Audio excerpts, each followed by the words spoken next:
Breaking news आहे सिंधड़ी में अवां सां शेयर कयूं पिया। मेयो बिरादरी जी ॿिनि धुरियुनि में झेड़ो थियो आहे, जंहिंमें औरतुनि समेत 16 ॼणा ज़ख़्मी थी पिया।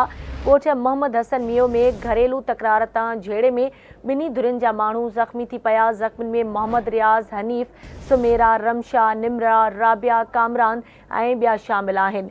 अहम ख़बर अवां खे ॾियूं पिया सिंधड़ी मां, जिते मेयो बिरादरीअ जी ॿिनि धुरियुनि में झेड़ो थियो आहे। औरतुनि समेत 16 ॼणा ज़ख़्मी थी पिया।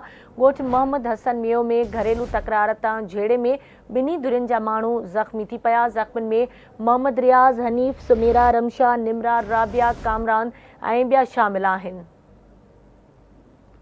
ब्रेकिंग न्यूज़ अवां सां शेयर कयूं पिया सिंधड़ी मां। मेयो बिरादरी जी ॿिनि धुरियुनि में झेड़ो थियो आहे, झेड़े में औरतुनि समेत 16 ॼणा ज़ख़्मी थी पिया।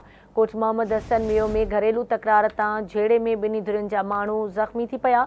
ज़ख़्मियुनि में मोहम्मद रियाज़, हनीफ़, सुमेरा, रमशा, निमरा, राबिया, कामरान ऐं ॿिया शामिल आहिनि। ॻोठ मोहम्मद हसन मेयो में घरेलू तकरार तां झेड़े में ॿिनि धुरियुनि जा माण्हू ज़ख़्मी थिया आहिनि। इन हवाले सां तफ़सील मालूम कंदासीं। आवाज़ न्यूज़ जे रिपोर्टर शाहजहान शरखां जी। शाहजहान, कहिड़ा तफ़सील आहिनि, आगाह कजो। जी मां तव्हांखे ॿुधायां थी, दिलबर महर थाणे जी हद आहे जेके ॻोठ मोहम्मद हसन मेयो आहे, जंहिंमें मेयो बिरादरी जे ॿिनि धुरियुनि में जेको आहे घरेलू तकरार सबबि झेड़ो थी पियो आहे। जंहिंजे झेड़े जे नतीजे में लठियुनि ऐं कुहाड़ियुनि जो जेको आज़ादाना इस्तेमालु कयो वियो आहे।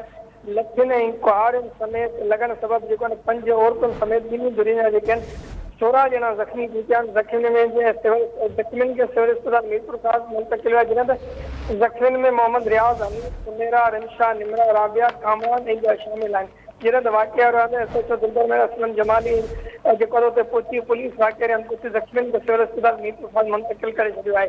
एसएचओ असलम जमाली पारां इहो चयो आहे त जेको आहे झेड़ो जेको आहे सो घरेलू तकरार सबबि थियो आहे। वाक़िए जी जांच कयूं था ऐं ज़ख़्मियुनि खे जेका सिविल अस्पताल मीरपुर खां मुंतक़िल कयो आहे। जी ठीकु आहे, तव्हांजी महिरबानी शाहजहान अपडेट करण लाइ।